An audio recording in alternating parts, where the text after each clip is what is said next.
ကမ္ဘာပေါ်ကအာကာသရှင်မှုနှစ်ဦးကနှစ်ပေါင်း900လောက်အဆက်အသွယ်ပြတ်နေပြီဖြစ်တဲ့အန်တာရက်ဂျိုလီကိုရှာတွေ့ခဲ့ပါတယ်။အရင်တုန်းကဂျိုလီကိုနယ်ချဲ့ဖို့လူတွေစေလွတ်ခိုင်းခဲ့ပြီးနောက်ပိုင်းမှာအဆက်အသွယ်တွေပြတ်သွားပါတယ်။ဂျိန်းနဲ့အဒန်တို့ကတော့ဂျိုဘော်ကိုဆင်းဖို့ထုံးစံအတိုင်းပဲအစီအစဉ်ဆွဲခဲ့ပါတယ်။ဒါပေမဲ့ဒီဂျိုရဲ့ဆွဲငင်အားကမတီမငြိမ်ဖြစ်နေရကြောင်းရင်ပြန်ကိုထိမရဖြစ်သွားတာပါ။အဲဒါကြောင့်အလိုအလျောက်မောင်းနှင်စနစ်ကိုဖြုတ်ပြီးကိုရိုင်းဝင်ပြီးပိတ်ကင်ရပါတယ်။ဒီဂျိုရဲ့ဆွဲငင်အားကလည်းထူးခြားပါတယ်။အမြင့်မှာမောင်းရင်မတီမငြိမ်ဖြစ်ပြီးမြေပြင်သားကပ်မောင်းရင်တော့နည်းနည်းသက်သာနေရပါ။အဲဒါကြောင့်ဂျိတ်တို့လည်းရင်ပြန်ကိုမြေပြင်သားကပ်ပြီးပြန်တန်းနေခဲ့ပါတယ်။ဒါပေမဲ့လည်းလျှက်စစ်တန်လိုင်းလိုင်းတွေကြောင့်ရင်ပြန်ထိန်းချုပ်တဲ့စနစ်တွေပျက်စီးပြီးတောင်တစ်ခုနဲ့တိုက်ကပြတ်ကျသွားခဲ့ရတာပါ။ရင်ပြန်ကကြီးကြီးမားမားပျက်စီးသွားပေမဲ့တရားအနှဲငယ်စီရလာတာကိုပဲကျေးဇူးတင်ရမှာဖြစ်ပါတယ်။အဲဒီနောက်2ယောက်သားအချင်းချင်းကူညီရင်ရင်ပြန်အပြင်ဘက်ကိုထွက်လာခဲ့တာပါ။ပြီးတော့အနာသက်သာစေဖို့ထုံစည်းထိုးရင်ဘာဆက်လုပ်ရမလဲစဉ်းစားနေပါတယ်။သူတို့ရင်ပြန်ပြတ်ကျတဲ့နေရာကကဏ္ဍရတွေမှလည်းဖြစ်နေရပါဒီချိန်မှာပဲဂျိတ်ကခွေးတစ်ကောင်ကိုတွေးလိုက်လို့အတန်ကိုလှမ်းပြောခဲ့ရပါအတန်လန်းကြည့်လိုက်တော့ဘာကိုမှမတွေ့ပါဘူးသေအချိန်ကြောင့်ထင်အောင်ထင်မှာဖြစ်နေရဲ့လို့ထင်သွားတာပါဒါပေမဲ့ခဏအကြာမှာခွေးဟောင်တန်ကြားလိုက်ရလို့2ယောက်စလုံးခေါင်းထောင်ကြည့်မိလိုက်ပါဒီချိန်မှာပဲသပင်ရှည်စုပ်ဖွားနဲ့သူတို့ကိုစကားလမ်းပြောနေတဲ့ကောင်လေးတယောက်ကိုတွေ့လိုက်ပါဒီကောင်လေးရဲ့လက်ထဲမှာမွေးပွားခွေးလေးတစ်ကောင်ကိုပိုက်ထားပြီးနောက်လက်တစ်ဖက်မှာတော့ဓမြောင်တစ်ချောင်းကင်ထားခဲ့ရပါကောင်လေးကမွေကောင်းစစ်တီတွေလာနေပြီလို့အော်ပြီးထွက်ပြေးသွားခဲ့ပါတယ်။အတန်ကလည်းကောင်လေးနောက်ကိုပြေးလိုက်သွားခဲ့ရပါ။ဒီကောင်လေးရဲ့နာမည်ကဝီလို့ခေါ်ပါတယ်။အမြန်ပြေးသွားခဲ့ပေမဲ့မွေကောင်းစစ်တီတွေတက်တဲ့တိုးပြီးအဝိုင်းခံခဲ့ရတာပါ။တကယ်တော့မွေကောင်းစစ်တီတွေကအမျိုးသမီးတွေကြီးပဲဖြစ်နေပါတယ်။ဝီကခွေးလေးကိုလွှတ်ပေးလိုက်ပြီးစစ်တီတွေကိုပြန်တိုက်ခိုက်ဖို့လုပ်ခဲ့ပေမဲ့သူကပဲရိုက်နှက်အဖမ်းခံခဲ့ရတာပါ။နောက်ကပြေးလိုက်သွားတဲ့အတန်ကတော့ဝီကြားခဲ့တဲ့ဓာတ်လေးကိုပဲတွေ့ခဲ့ပါတယ်။ဒီချိန်မှာပဲငလင်းလှုပ်သွားလို့အတန်လဲကျသွားတာပါ။ငလင်းလှုပ်ပြီးချိန်မှာတော့ဂျိတ်အစင်ပြေလားဆိုပြီးလက်ပတ်နာရီကနေဆက်သွယ်စကားပြောနေခဲ့ပါတယ်။ဂျိတ်အစင်ပြေနေသေးရသည်ရောပတ်ဝန်းကျင်ကိုဆက်လေ့လာဖို့ထွက်လာခဲ့ရပါ။ဒီလိုနဲ့ဖျားเจ้าပုံစံအစာအုပ်ကြီးကိုတွေ့ခဲ့ပါတော့။အထဲမှာတော့အမျိုးသမီးတွေကြီးပဲစုဝေးနေကြတာပါ။ဘယင်မဆူမာရုကဝေးပြဖို့အသင့်ပြင်ထားပြီးအိမ်ရှိမင်းသမီးတက်ဆန်ကဂါလာရီရွှေနေပါတယ်။သူတို့ကနတ်ဖျားလို့သတ်မှတ်ထားတဲ့မြေအောင်မွေကြီးကိုရစ်ပူဇော်ဖို့လုပ်နေရပါ။ရစ်ပူဇော်ခံရမဲ့သူကတော့လောလောလတ်လတ်အဖမ်းခံရတဲ့ဝီဖြစ်နေပါတယ်။ဒီချိန်မှာပဲ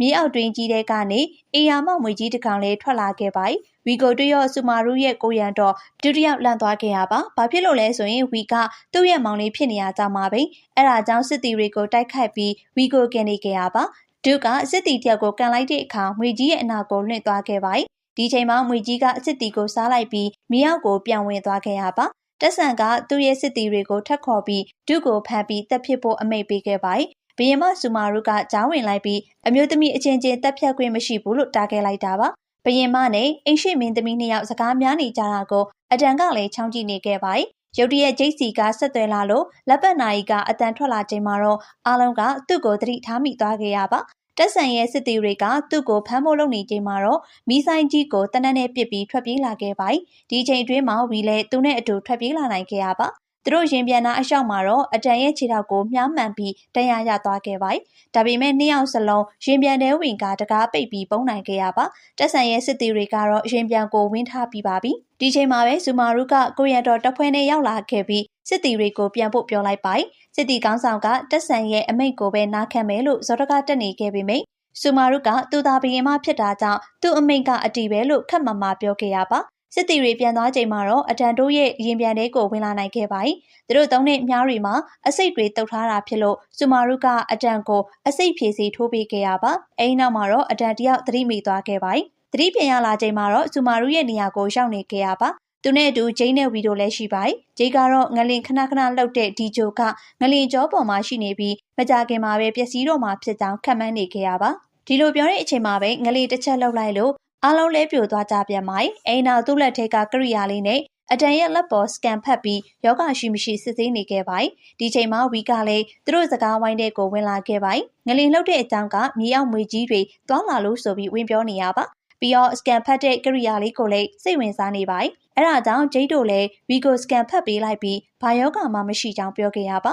။ဒီချိန်မှာဒုကအတန်ကိုလာခေါ်သွားပါတယ်။အကြောင်းကတော့ဘယင်မဆူမာရုနဲ့တွေ့ဖို့ပါပဲ အတန်ရောက်သွားတဲ့အချိန်မှာဆူမာရုကရေချိုးနေလို့အာနာပါနာကြည့်ခဲ့ရပါသေးတယ်။ရေချိုးပြီးတော့လည်းအဝိစားကပုတ်ကရုံဝစ်ပြီးအတန်ကိုထွက်တွေ့နေခဲ့ရပါ။ပြီးတော့အတန်ရဲ့တနက်ကိုယူပြီးစမ်းပစ်နေခဲ့ပြန်ပါ။တနက်ရဲ့အစွမ်းကိုတွေးပြီးသဘောကျကယူထားခဲ့လိုက်တာပါ။အတန်ကတော့အန်တာရက်ဂျိုကပျက်စီးတော့မှဖြစ်လို့တတိပေးဖို့ရှောက်လာတာဖြစ်ကြောင်းပြောပြပါ။ဆူမာရုကလည်းဒီအချက်ကိုလက်ခံပါ။သူတို့တွေမြေအောက်မိုင်းတွေအကြီးအကျယ်တူးနေကြတဲ့အတွက်ဒီလိုဖြစ်မယ်လို့ခန့်မှန်းမိကြောင်းပြန်ပြောခဲ့ရပါ။ဒါပေမဲ့တက်ဆန်အပါဝင်အများစုကသိပ္ပံနေကြတဲ့အချက်တွေကိုမယုံကြည်ပဲငလင်လောက်တာငွေကြီးတွေရှောက်သွားနေလို့ဆိုပြီးယုံနေခဲ့ရဖြစ်ပါတယ်။အဲဒါကြောင့်ဆူမာတို့လည်းတက်ဆန်တို့အုပ်စုကိုမဆန့်ကျင်ပဲအလိုက်အထိုက်ဆက်ဆံနေရတာပါ။တကယ်တော့တက်ဆန်ကဘရင်မဖြစ်ဖို့အရင်လျာထားခံခဲ့ရသူဖြစ်ပါတယ်။ဒါပေမဲ့အပြစ်တစ်ခုကြောင့်ဆူမာရုကသူ့ကိုကြော်ပြီးနေရာရခဲ့ရပါဆူမာရုမှာကိုရန်တော်တပ်ဖွဲ့ရှိပေမဲ့တက်ဆန်ကတော့မွေကောင်းစစ်တီတွေကိုအမိတ်ပေးနိုင်စွမ်းရှိနေပါတယ်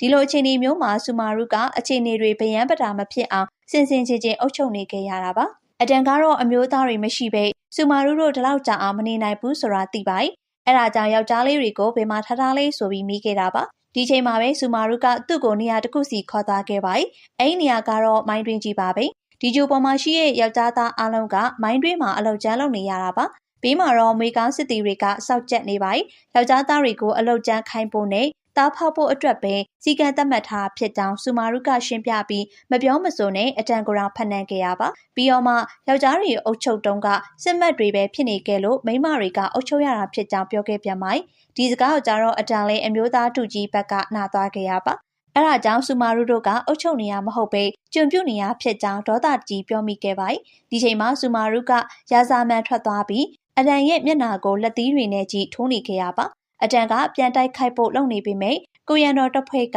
သူ့ကိုရိုက်လိုက်လို့လဲသွားခဲ့ရပါပြီးတော့အချုပ်ခန်းထဲကိုခေါ်သွားခံလိုက်ရပါတယ်ဒါအောင်လန်းကြည့်နေတဲ့တက်ဆန်ကအတန်ကိုကြားဖြတ်လူဖို့သူ့စစ်တီတွေကိုအမိတ်ပေးခဲ့ရပါသူတို့ကိုလိုက်ချောင်းနေရဝီကဒါကိုကြားသွားပြီးကိုရန်တော်အဖွဲ့ကိုတတိလန့်ပေးခဲ့ပါတယ်ဒါပေမဲ့နည်းနည်းနောက်ကျသွားပြီးအတန်လဲစစ်တီတွေရဲ့လက်ထဲရောက်သွားခဲ့ရတာပါကိုရန်တော်အဖွဲ့သားတချို့လဲစစ်တီတွေရဲ့လက်ချက်နဲ့ဇီးဝိတ်ချုပ်ခဲ့ရပါတယ်ဘီကတော့အသက်မဲ့သွားတဲ့အမရဲ့အလောင်းကိုဖတ်ပြီးငိုကြွေးနေခဲ့ရတာပါအဲ့နောက်အတန်ကိုတက်ဆန်ရဲ့အခန်းထဲခေါ်သွားခဲ့ပါတယ်တက်ဆန်ကတော့အတန်ကိုမြှုပ်ဆွဲပြီးသူနဲ့ပူပေါင်းကဆူမာရုကိုတိုက်ခိုက်ဖို့ဖျားရောက်နေခဲ့ရပါအတန်ကတော့ဒီဂျိုကြီးကတိတ်မကြခင်ပျက်စီးတော့မှဖြစ်လို့ထွက်ပြေးတင်ကြောင်းတိုက်တွန်းခဲ့ပါတယ်ဒီချိန်မှာတက်ဆန်ရဲ့နောက်ွယ်ကကွန်ပျူတာဖန်သားပြင်ပေါ်မှာအချက်လက်တွေပေါ်နေရတွေ့ပြီးတခုခုများထူးခြားမလားဆိုပြီးတွေးနေခဲ့ပါတယ်ဒီချိန်မှာတော့တက်ဆန်မွေးထားတဲ့မွေးတကောင်ထွက်လာတာတွေ့ပြီးလန့်သွားကရိုက်တက်မိခဲ့တာပါတက်ဆန်ကသူမွေးထားတဲ့အကောင်လေးကိုတပ်ပြလို့ဆိုပြီးအတန်ကိုအပြစ်ပေးရမယ်လို့ပြောခဲ့ပါတယ်ပြီးတော့အတန်ကိုအနမ်းတွေပြီးနေခဲ့ရပါသူအပြစ်ပေးပုံကလည်းခက်ဆန်းဆန်းပါပဲဒီချိန်မှာအတန်ကကွန်ပျူတာကိုလက်ပတ်နိုင်နဲ့ချိတ်ကြည့်ဖို့စူးစမ်းနေခဲ့ပေမယ့်ဘာမှမထူလာပါဘူးတက်ဆန်ကဒါကိုသတိထားမိသွားပြီးလက်ပတ်နိုင်ကိုမော်လက်ကောက်ဆိုပြီးအတင်းလူနေရပါဒီချိန်မှာအတန်ကတက်ဆန်ကိုတိုက်ခိုက်ခဲ့ပါတယ်ရုတ်တရက်ကြီးမွေကောင်းစစ်တီတွေဝင်လာတဲ့အတွက်အတန်လေးတက်ဆန်ကိုတစားကန်လှုပ်ထားခဲ့ရပါမွေကောင်းစစ်တီတွေကကောင်းစစ်ကိုချွတ်ပြလိုက်တော့မှပဲသူ့ကိုကယ်ဖို့ရုပ်ဖြတ်လာတဲ့ဆူမာရုနဲ့ဂျိတ်တို့ဖြစ်နေရကိုသိလိုက်ရပါတယ်အဲ့နောက်မှာတော့ဆူမာရုတက်ဆန်ကိုမိသွားအောင်ရိုက်ပြီးအတန်ကိုကယ်ထုတ်သွားခဲ့ရပါဂျိတ်ကဒီဂျိုပေါ်ကနေအမြန်ထွက်ပြေးဖို့ဆူမာရုကိုရှင်းပြနိုင်ခဲ့လို့ဒီအစီအစဉ်ကိုအကောင့်ထဲဖော်နေခဲ့ရဖြစ်ပါတယ်အဲ့နောက်ဆူမာရုနဲ့ကိုရန်တော်အဖွဲ့အတန်တို့2ယောက်နဲ့ဝီတို့ကအမျိုးသားအကျဉ်းထောင်ကိုရောက်သွားခဲ့ရပါဒါပေမဲ့နောက်ကလိုက်လာတဲ့တက်ဆန်ရဲ့စစ်သည်တွေကြောင့်ပြစ်ခတ်မှုတွေဖြစ်ခဲ့ရပါသေးတယ်။ဆူမာရုကတားဆီးပေးထားတာကြောင့်အတန်တို့လည်းအကျဉ်းထောင်တကားကိုဖွင့်လိုက်နိုင်ပါတယ်။အကျဉ်းသားတွေကိုထွက်ပြေးကြဖို့ပြောလိုက်ပေမဲ့အားလုံးကကြောက်ရွံ့ပြီးတုတ်တာမလုပ်ရဲကြပါဘူး။ဒီလူတွေသာကဘာပေါ်မှာရှိရင်မိမကြောက်တဲ့အထဲမှာထိတ်တန်းစည်းဝေမှာတေချပါတယ်။ဆူမာရုကအမိတ်ပေးတော့မှပဲအပြင်ကိုထွက်ရဲလာခဲ့ရပါ။ဂျိတ်ကမွေကောင်းစစ်သည်တွေကမလိုက်လာနိုင်အောင်ဥမင်ကိုတနက်နဲ့ပစ်ပြီးဖောက်ခွဲခဲ့ပါတယ်။အိမ်နောက်သူတို့အားလုံးတစ်ဖက်မှာရှိတဲ့ဥမင်လန်းတွေကနေတစိအပြင်ဘက်ကိုထွက်ပြေးခဲ့ကြပါတယ်။တက်ဆန်ရဲ့စစ်သည်တွေကလည်းနောက်ကနေလိုက်သွားခဲ့ကြတာပါ။ဒီကြားထဲမှာငလင်တွေလှုပ်လို့ခဏခဏလဲကြရပါသေးရဲ့။နောက်ပြီးဟိုဘက်ဒီဘက်ပြစ်ခတ်မှုတွေကလည်းရှိနေခဲ့ရပါ။ထုံးစံအတိုင်းအဓိကဇက်ကောင်တွေကတော့အသက်ရှင်နေတော့မှာပဲ။အဲ့တော့မှတော့ဆူမာရုရဲ့ဥဆောင်မှုနဲ့စွန့်ပစ်ခံအခြေဆိုင်စခန်းအဟောင်းကြီးစီကိုရောက်သွားခဲ့ကြပါဦး။ပျက်စီးနေတဲ့အစာအုပ်တစ်ဖက်ကနေပတ်ဝင်လို့ရပေမဲ့ဇက်ညိုးနဲ့မှမပါတဲ့အတွက်အတန်ကတကားကိုတနက်နဲ့ပစ်ပြီးဝင်ခဲ့ကြတာပါသူတို့နောက်ကိုတက်ဆန်တို့အဖွဲ့ကလည်းထက်ချက်မကွာလိုက်လာခဲ့ကြပါတယ်စစ်တီတွေကအစာအုပ်ပြက်ကတရေ6တဲဆိုပြီးမဝင်ရဲလို့တက်ဆန်က1ယောက်2ယောက်လောက်ကိုတပ်ပြခဲ့ရပါသေးတယ်အဲ့နောက်မှာတော့စစ်တီတွေလည်းတက်ဆန်ရဲ့အမိတ်အတိုင်းလိုက်နာခဲ့ကြတာပါ အထဲမှာတော့အတန်တို့ကကွန်တန်တပေါင်းဖို့ကြီးကိုတွေ့တာပါ။ဂျိတ်ကတပေါင်းဖို့ကြီးအလောက်လောက်သေးလားဆိုပြီးစစ်စီးနေအောင်မှာစူမာရုနဲ့အတန်တို့ကရင်ပြန်ကိုလိုက်ရှာနေကြရပါ။ဘာဖြစ်လို့လဲဆိုရင်ဒီလိုအခြေစိုက်စခန်းမှာအရေးပေါ်ရင်ပြန်ရှိတတ်တာကိုအတန်တို့ကတည်ထားလို့ပါပဲ။အတူချုံပြောရရင်တော့ဂျိတ်ကလည်းတပေါင်းဖို့ကိုဖွင့်ပြီးစွမ်းအင်ရအောင်လုပ်နိုင်ခဲ့ပါ။အတန်ကလည်းရင်ပြန်ကိုရှာတွေ့သွားခဲ့ရပါ။ဒါပေမဲ့ဒီရင်ပြန်ကိုအားသွင်းဖို့အချိန်ကတော့စောင့်ရအောင်မှဖြစ်ပါ။အာဂါသရင်ပြန်ဖြစ်လို့ EV ကအားသွင်းတဲ့လောက်တော့မြန်မာမဟုတ်ပါဘူး။ရင်ပြန်အားပြည့်သွားရင်သူတို့နဲ့လိုက်ခဲ့ဖို့အတန်ကစူမာရုကိုခေါ်ခဲ့ပါသေးတယ်။ဒါပေမဲ့စူမာရုကတော့သူ့တိုင်းသူပြည်သားတွေကိုပြစ်ထားပြီးကိုလွတ်ရောမပြေးနိုင်ပါဘူးဆိုပြီးဒရမာတွေခင်းနေခဲ့ရပါ။သူတို့ကလပ်ဖန်ထိုးနေတော့မှပဲတက်ဆန်တို့လည်းရောက်လာခဲ့ပြန်ပါ။ဒီလိုနဲ့ဟိုဘက်ဒီဘက်ချနေကြရင်တပေါင်းဖို့ကိုလည်းထိသွားခဲ့တာပါ။ဒီချိန်မှာအတန်နဲ့အကျိတ်တို့ကတော့လက်ပတ်နာရီကနေဆက်သွယ်ပြီးရင်ပြန်ထွက်ခွာဖို့အတွက်ပြင်ဆင်မှုတွေလုပ်နေကြပါ။ဒါပေမဲ့သူတို့အတွက်အချိန်ကတော့တိတ်မရတော့ပါဘူး။တပေါင်းဖို့မပေါက်ခွဲခင်မှာမထွက်ခွာနိုင်ရင်ဇလန်းကိုဒီနေရာမှာပဲအဆုံးသတ်လိုက်ရမှာလည်းဖြစ်ပါ။ဒီလိုအခြေအနေကြားထဲမှာတက်ဆန်နဲ့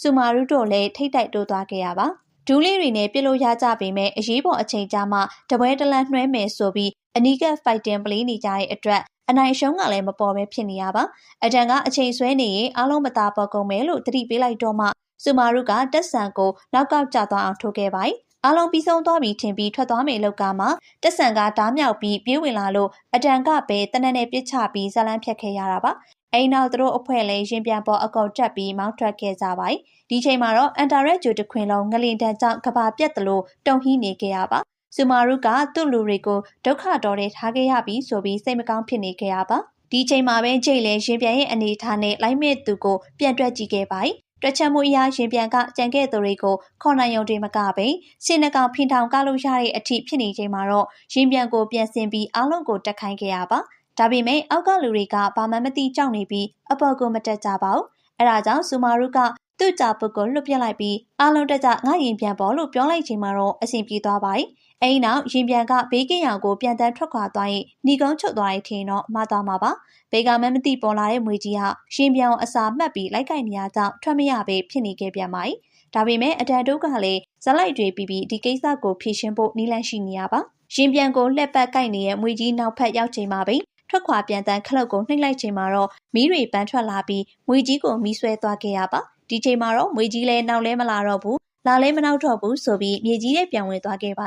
အိမ်နောက်ရင်ပြန်ကိုထွက်ခွာနိုင်ခဲ့ပါကိုရန်တော်တယောက်ကဘယ်ချိန်ကမှမသိဖမ်းလာတဲ့ခွေးလေးကိုထုတ်ပေးလိုက်ချိန်မှာတော့ဝီလဲဝမ်းသာသွားခဲ့ရတာပါအိမ်နောက်အားလုံးစောင့်မျှော်နေကြတဲ့ဇလန်ပြီးဆုံးချိန်လေးကိုရောက်သွားခဲ့ကြောင်းဝေးများလိုက်ရင်တကယ်ကြီးပဲညီကုန်းချုပ်လိုက်ပါအခုလိုစိတ်ဒုက္ခခံပြီးအားပေးရတဲ့အတွက်ကျေးဇူးရမ်းတင်ပါတယ်တကယ်စိတ်ငြိမ်ခံခဲ့ရရဲဆိုရင်တော့ channel လေးကို like and subscribe လေးလုပ်ပြီးအားပေးဖို့လည်းအားမနာတမ်းတောင်းဆိုပါရစေရှင်